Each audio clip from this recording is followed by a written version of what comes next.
Eléctricas, renovables y la industria de la e-movilidad crean en Europa la Alianza de la Electrificación. Impulsan en Argentina la integración de las personas en el fútbol en silla de ruedas. En México, arqueólogos de Lina hallan torre de cráneos humanos que arroja nueva luz sobre los aztecas. Museo de las Culturas en la capital mexicana alberga muestra del Perú prehispánico. Y les recomendamos permanecer muy atentos a la cápsula que les presentaremos en esta ocasión, donde se aborda un tema que esperamos sea de su completo agrado. Bienvenidos, es un gusto que nos acompañen una vez más en Horizonte Iberoamericano, el espacio informativo del ILS. Acompáñenos la siguiente media hora y manténganse al tanto de la información generada en Iberoamérica respecto a tecnología, salud, medio ambiente, educación y cultura. Iniciamos. Vivir los efectos del calentamiento global ha motivado que cada vez más países proyecten unir esfuerzos de distintos frentes para combatirlo en la medida de lo posible. Así, recientemente surgió en Europa la Alianza de la Electrificación. Conozcamos los detalles al respecto. El mundo camina hacia la descarbonización. El Acuerdo de París, suscrito el 12 de diciembre de 2015, durante la 21ª Conferencia sobre Cambio Climático, COP21, por los 195 países miembros y que establece medidas para la reducción de las emisiones de gases de efecto invernadero a través de la mitigación, adaptación y resiliencia de los ecosistemas a efectos del calentamiento global, es el ejemplo más claro de ello.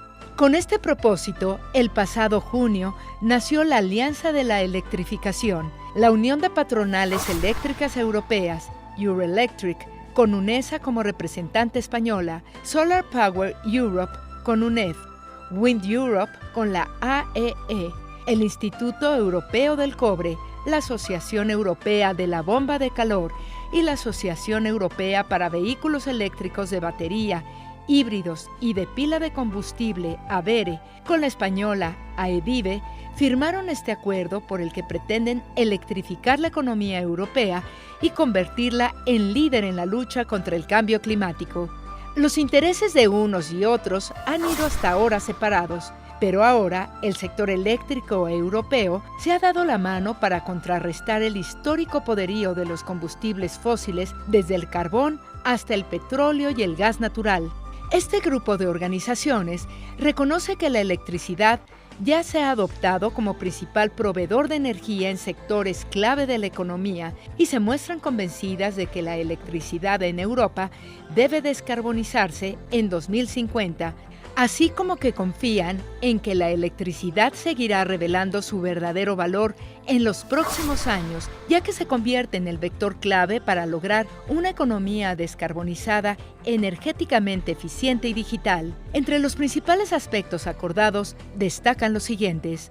1. Apoyar la reducción de la intensidad de carbono y la ampliación de la inversión en tecnologías no emisoras como las energías renovables, el almacenamiento de energía y las redes inteligentes hacia un mix de electricidad descarbonizado, a fin de favorecer las tecnologías, la competitividad, el crecimiento económico, la creación de empleo y la promoción de una sociedad sana. 2. Promover la integración sectorial y el uso de las tecnologías eléctricas en otros sectores de la economía, como el transporte, la calefacción y refrigeración en los sectores residencial, comercial e industrial. Así, la propuesta de valor de la electricidad se ampliará, ya que el valor de las inversiones contribuirá a optimizar y estabilizar todo el sistema energético europeo y evitar el bloqueo de la inversión. 3. Impulsar el desarrollo y despliegue de la electromovilidad y la infraestructura asociada para reducir considerablemente las emisiones de gases de efecto invernadero, aire y contaminación acústica, con altos beneficios para la salud de los ciudadanos europeos. El uso de baterías de vehículos eléctricos como demanda flexible y el almacenamiento de energía permitirá una mayor penetración renovable y aumentará la fiabilidad del suministro de electricidad. 4.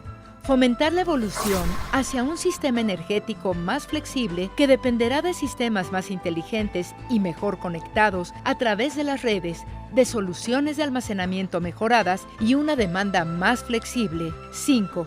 considerar que los consumidores pueden jugar, individual y colectivamente, un mayor papel en la transición energética a través de los diferentes sectores: energía, movilidad, calefacción y refrigeración, y por lo tanto respaldan una mayor transparencia en el mercado. En consecuencia, tanto quienes suscriben el acuerdo como los países que se vayan adhiriendo a él deben hacer un llamamiento a los responsables políticos e interesados europeos y nacionales para contribuir al logro de estas metas. En los últimos años, el deporte se ha vuelto mucho más inclusivo, lo que amplía las posibilidades de participación y desarrollo para las personas con discapacidad. Veamos el siguiente ejemplo surgido en Argentina.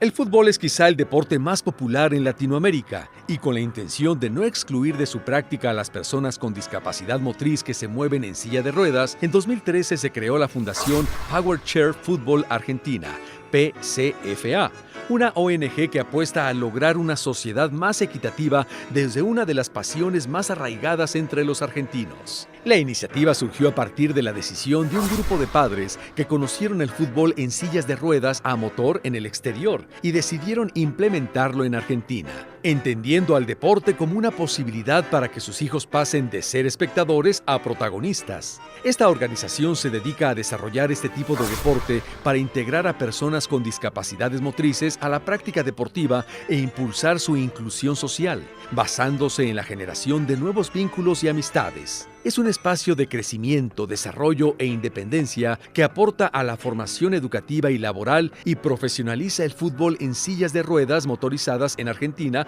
a través de clínicas que cuentan con la participación de destacados árbitros y clasificadores del mundo. La agrupación fue creciendo con varias sedes repartidas a lo largo del país. Actualmente cuenta con locaciones en General Pacheco, Rosario, Mar del Plata, Córdoba y las recientemente inauguradas en Bahía Blanca y La Plata.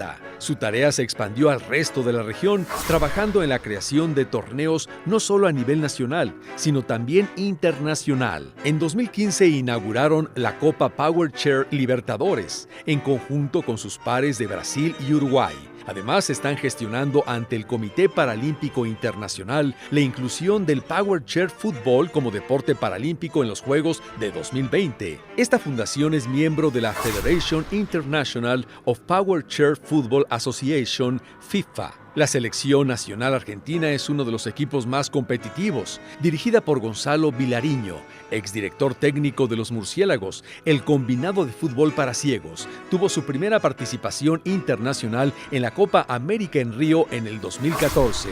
Asimismo, el equipo argentino suma a sus logros su participación en la Power Chair World Cup 2017, realizada del 6 al 9 de julio en Florida, Estados Unidos. El Power Chair Football se originó en Francia en 1978. Está dirigido a personas mayores de 6 años, usuarios de sillas de ruedas motorizadas para su vida cotidiana. Se juega entre dos equipos de 4 jugadores de diferentes sexos y edades en una cancha de básquet regular. Cada partido se compone de 2 tiempos de 20 minutos. La silla motorizada de 4 o más ruedas que se emplea es la misma que utilizan para su vida diaria, con la única diferencia de que se le agrega un protector de pies o foot guard. Además, es obligatoria la utilización de un cinturón que los amarre a la silla, aunque dependerá del tipo de discapacidad motriz que tenga cada jugador, si se les amarra los brazos, las piernas o la cabeza, por ejemplo. Argentina y Chile trabajan en la planeación de una de las construcciones más ambiciosas de la región, el túnel de Agua Negra. Los dos países pretenden construir 2 túneles de 13.9 kilómetros que pasarán por debajo de la cordillera de los Andes, uniendo el centro norte de ambos países. En concreto, unirían la provincia de Coquimbo, Chile, con la provincia argentina, San Juan. Se estima que el costo total del proyecto es de unos $1.500 millones. Ambos gobiernos esperan que el Banco Interamericano de Desarrollo, BID, lo financie. Por el momento, este ya ha aprobado un primer préstamo de $40 millones para estructurar el proyecto y financiar su diseño final. Chile y Argentina comparten una de las fronteras binacionales más largas del mundo. Por el momento, el paso de Agua Negra, ubicado a 4.765 kilómetros, es una de las 13 carreteras que más facilita el paso entre ambos países. Este túnel será el segundo que cruzará la cordillera de los Andes, siendo el primero el Cristo Redentor, el cual une los Andes con Mendoza, Argentina. En cuanto a la ubicación del túnel, el 72% de la construcción correspondería a la región argentina, mientras que el 28% estaría en territorio chileno.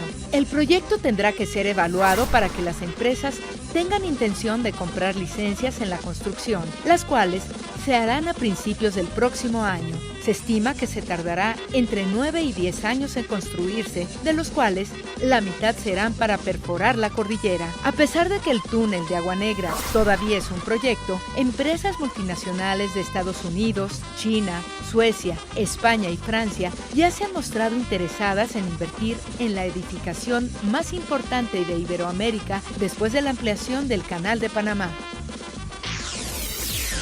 Actualmente, uno de los jóvenes talentos mexicanos a nivel internacional dentro de la música clásica es el pianista Jorge Viladón. Conozcamos algo de él en el siguiente perfil. Nacido en 1985 en Durango, México, Jorge Viladoms empezó a tocar el piano a los 15 años y poco después comienza formalmente su educación musical en el Conservatorio de Lausanne de Suiza, del cual es nombrado profesor titular de piano, siendo el maestro más joven en la institución con tan solo 26 años de edad. Jorge Viladoms ha realizado un sinnúmero de presentaciones en diversos países, entre los que destaca el ofrecido en 2012 en la sede de Naciones Unidas de Ginebra para conmemorar la independencia de México y como parte del programa de Puertas Abiertas del Palacio de las Naciones. Por otra parte, el joven pianista creó en México la Fundación Creciendo con la Música, a través de la cual se da instrucción musical a niños de escasos recursos y en condiciones de vulnerabilidad. Ganador de varios premios por sus cuentos y poemas, Jorge Viladoms también tiene una pasión por la escritura y ha publicado sus relatos en antologías de escritores mexicanos. Un nuevo hallazgo registrado en el Centro Histórico de la Ciudad de México podría revelar detalles relevantes sobre los sacrificios humanos entre los antiguos mexicas. Esta es la información.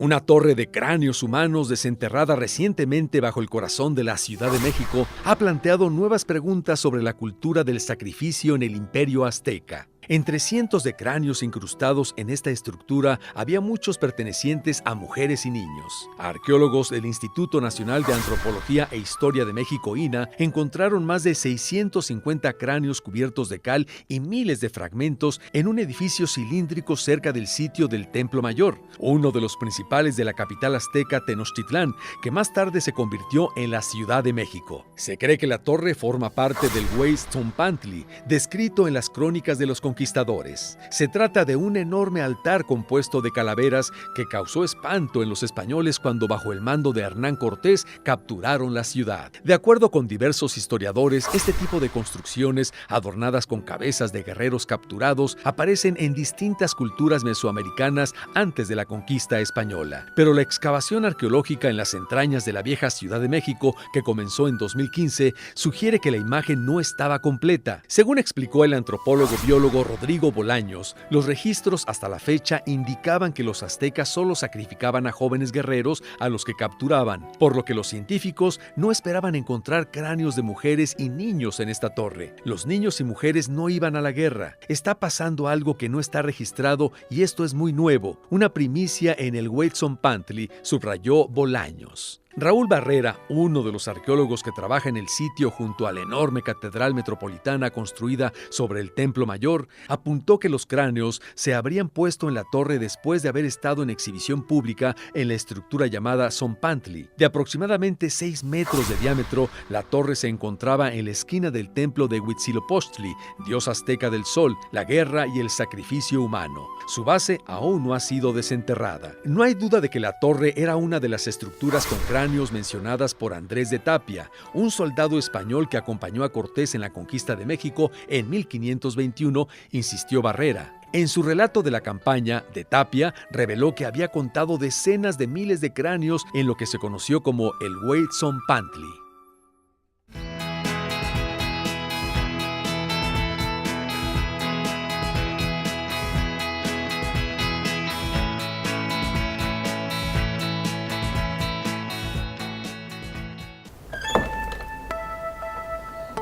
Hoy conoceremos una ruta turística en el corazón de Cuernavaca. Acompáñenme. A espaldas de la Catedral del centro de Cuernavaca, en la calle de Nezahualcóyotl, está la antigua residencia de Robert Brady. En el patio principal destacan piezas prehispánicas, una cruz atrial y una linterna japonesa que le regaló el psicoanalista Erich Fromm a Robert Brady.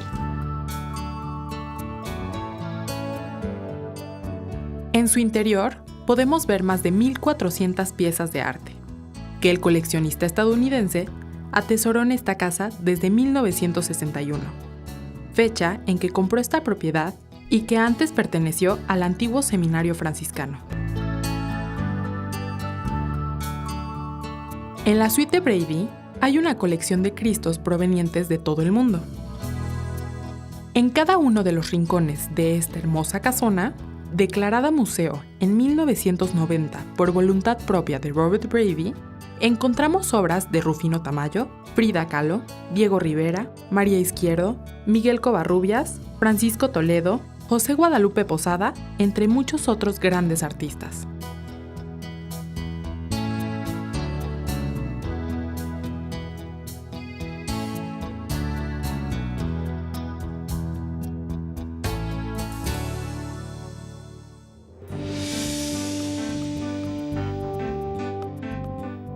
Siguiendo la ruta de nuestro paseo, llegamos a Casa Hidalgo, con su espléndida vista al Palacio de Cortés.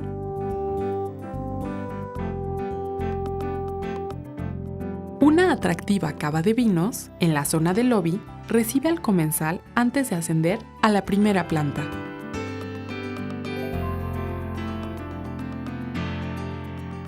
Para conservar la gastronomía morelense, Casa Hidalgo prepara sus alimentos con productos locales.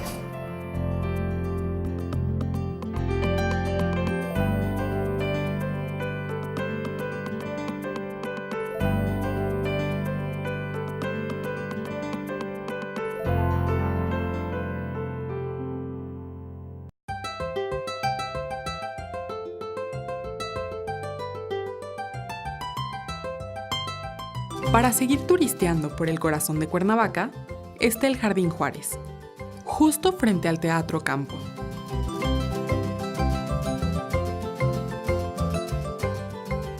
Esta pequeña plaza de aproximadamente 2.700 metros cuadrados fue construida en 1866 y es considerada el jardín más antiguo de la ciudad.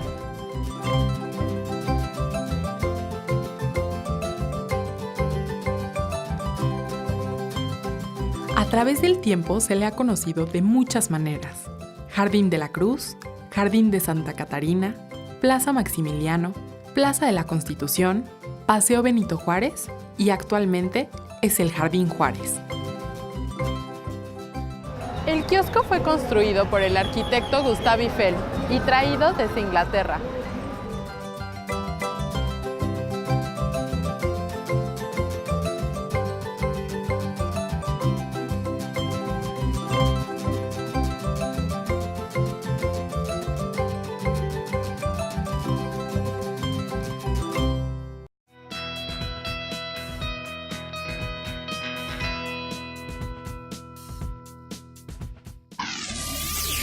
A fin de facilitar que los niños indígenas puedan aprender sus lenguas nativas, un grupo de investigadores y alumnos del Instituto Nacional de Astrofísica, Óptica y Electrónica, INAOE, diseñaron una colección de robots llamados Paquitos, que pueden hablar purépecha, totonaco y náhuatl, además de español. Los Paquitos son 5 juguetes antropomorfos que integran sensores, lectores y un pequeño módulo de reproducción de audio integrado en el cuerpo de tela de los muñecos que reaccionan a movimientos en la mano, cabeza, pierna u otras partes del cuerpo. El reto al que nosotros nos enfrentamos fue precisamente desarrollar juguetes educativos que ayuden a niños mexicanos, principalmente a indígenas, a aprender, revalorar su lengua y su cultura, destacó la doctora Angélica Muñoz Meléndez. El diseño fue elaborado por una artesana de Puebla, quien se encargó de la elaboración de la ropa y apariencia de los muñecos, utilizando una vestimenta con la que los niños se identifican en las diferentes comunidades indígenas indígenas que habitan. Además, incluye juegos que tienen diferentes dificultades dependiendo de la edad del usuario, por ejemplo, conocer las partes del cuerpo para los infantes de 2 a 4 años de edad. En la capital mexicana, el campus central de Ciudad Universitaria de la Universidad Nacional Autónoma de México, UNAM, cumplió ya 10 años de haber sido inscrito en la lista de Patrimonio Mundial de la Organización de las Naciones Unidas para la Educación, la Ciencia y la Cultura, UNESCO. El campus central comprende la torre de rectoría y la biblioteca central, por donde diariamente transitan aproximadamente 100,000 personas, entre la comunidad universitaria, turistas y público en general. Hay solo 5 universidades consideradas Patrimonio Mundial: la de Virginia en Estados Unidos, la de Caracas en Venezuela, la de Alcalá de Henares en España, que es histórica, la de Coimbra en Portugal, que data del siglo XIII, y la Universidad Nacional Autónoma de México, UNAM. La categoría alcanzada incluye este primer circuito universitario: hacia el poniente, el Estadio Olímpico; al sur, los frontones y la zona deportiva; al oriente, la Facultad de Medicina; y al norte, los edificios de las facultades de Filosofía y Letras, Derecho, Economía y Odontología.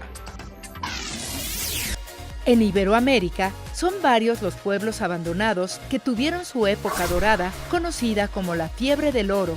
En la mitad del siglo XX, junto a las minas se construyeron viviendas y comercios, creando pueblos prósperos en aquella época. Con el tiempo, los minerales se agotaban, la gente enfermaba o los desastres naturales eran motivos suficientes como para abandonar el pueblo, algunas veces en su totalidad o, en el mejor de los casos, despoblándose casi por completo. A pesar de que en estas ciudades casi no vive gente actualmente o están completamente desiertas, los turistas visitan estos lugares por los encantadores paisajes que preservan. Estos son 5 pueblos abandonados de Iberoamérica y sus historias. Humberstone y Santa Laura, Chile, son 2 antiguas localidades salitreras ubicadas a 47 kilómetros al este de la ciudad de Iquique. Santa Laura, junto con Humberstone, representan los poblados que un día se fundaron cerca de los yacimientos nacionales y que anteriormente contaban con 4,000 habitantes, pero cuando se acabó el auge del mineral, las minas cerraron sus puertas en 1960, obligando a los habitantes a abandonar el lugar. Estas ciudades están llenas de belleza y misterio. Ambas se encuentran protegidas por la UNESCO como Patrimonio Mundial. Son una parada obligatoria para los turistas que llegan al desierto de Atacama. Fordlandia, Brasil.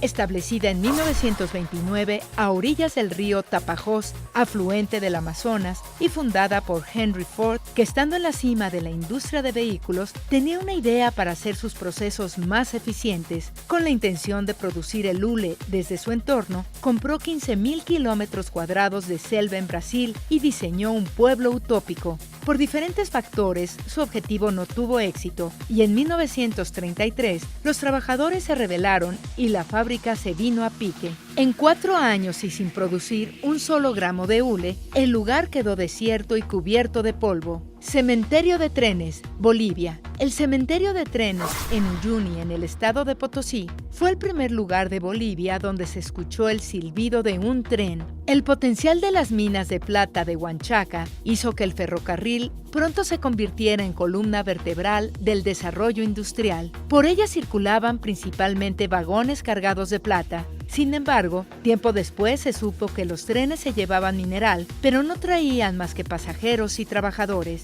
El progreso no llegó y las locomotoras entraron en desuso. Hotel El Salto, Colombia. En 1990, este majestuoso hotel, ubicado en las cataratas de Tequendama, cerró sus puertas por motivos que aún son inciertos, aunque se cree que las aguas del río Bogotá fueron contaminadas, lo que obligó a los dueños a clausurarlo. Esta impresionante construcción fue transformada en museo en 2012, lo que ha atraído a miles de turistas. Arenal, Costa Rica. Arenal es una localidad que quedó bajo el agua cuando en 1978 el Instituto Costarricense de Electricidad, ICE, comenzó a llenar el embalse del Arenal, el segundo más grande de Centroamérica. Al igual que Villa Epecuen, Arenal quedó consumida por el lago que tenía cerca. En 1978, las inundaciones cubrieron la ciudad y la hicieron desaparecer. En la actualidad, se ha convertido en un paraíso para el buceo de aventura. La cultura inca es la más importante del Perú antiguo y una de las principales en la región andina. Ahora, en la capital mexicana, se presenta una muestra que permite profundizar en el conocimiento de esta civilización.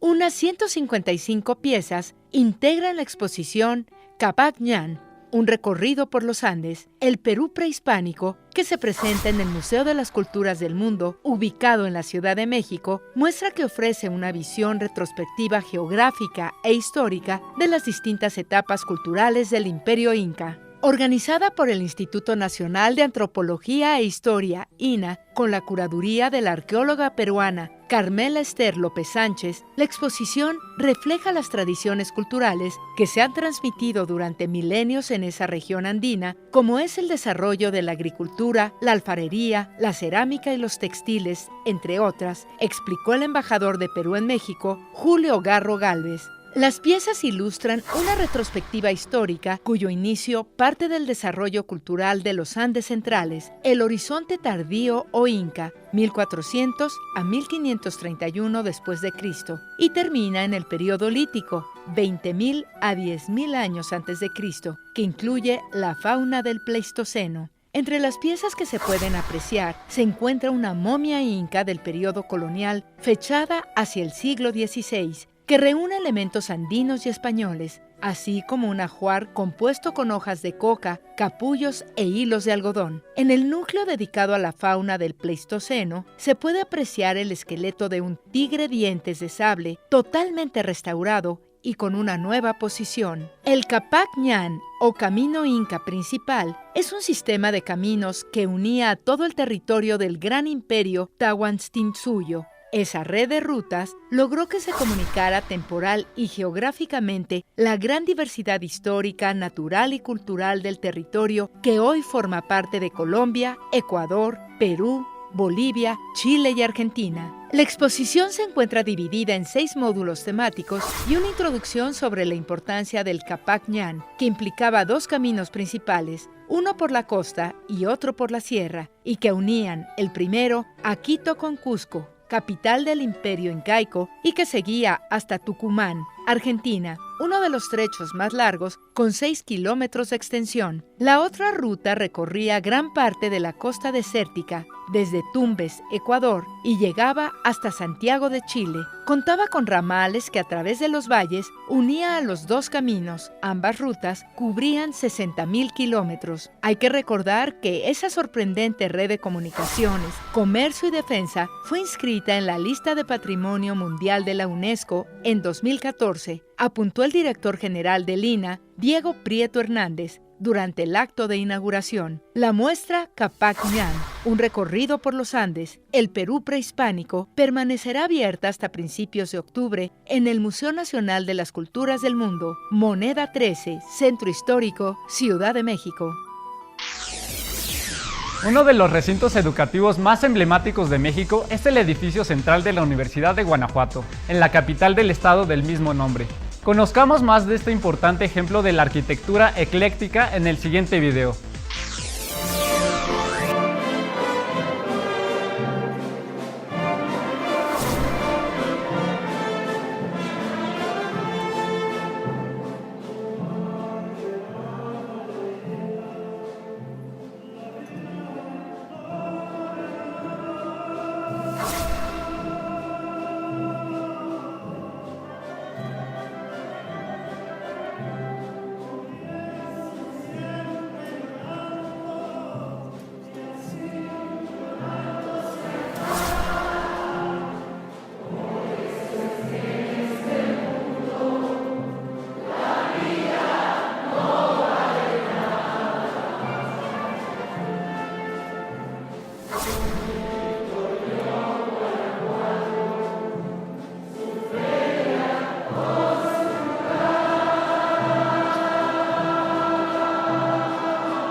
Es momento de despedir esta emisión de Horizonte Iberoamericano y de agradecer que nos hayan acompañado una vez más.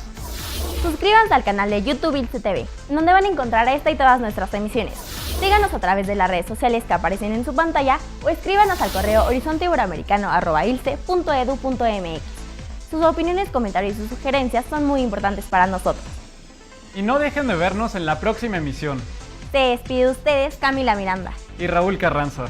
Hasta la próxima.